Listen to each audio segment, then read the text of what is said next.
આજે તો ચૈત્ર મહિનાની નવરાત્રીનો પહેલો દિવસ હતો એટલે સવારમાં હું નાહી ધોઈ અને તૈયાર થઈ ગઈ અને દીવાબત્તી કરવાના હતા, પણ પહેલાં બધે ગંગાજળ છાંટવું હતું એટલે મેં ગંગાજળની બોટલ લઈ લીધી અને એમાં જોયું તો થોડુંક અમથું જ ગંગાજળ હતું એટલે જેટલું હતું એટલું ગંગાજળ બધે છાંટી દીધું અને પછી મેં દીવાબત્તી કરી નાખ્યા. જયદીપને ઓફિસનો ટાઈમ થતાં જયદીપ ઓફિસે જતા રહ્યા અને આજે તો હેતરાજને રજા હતી તો એ ભાઈ નાસ્તો કરવા બેઠા હતા અને મારે તો બપોર થતાં ઝાડવાને ફરીથી પાણી પાવાનું હતું. હમણાં તો ઉનાળાનો તડકો વધારે હોય એટલે સવારમાં ઝાડવાને પાણી પાયું હોય તો પણ બપોરે થોડું ઘણું પાણી પાવું પડે.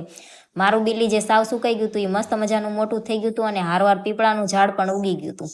બપોર થતાં જમવાનું બનાવવાનો ટાઈમ થયો ત્યારે મેં ફ્રીજ ખોલીને જોયું તો થોડીક અમથી કોબી સિવાય બીજું કાંઈ શાક હતું નહીં અને હેતરાજને કોબીનું શાક ખાવું નહોતું તો મેં છાશ જોઈ એટલે કઢી બનાવવાનું નક્કી કરી નાખ્યું.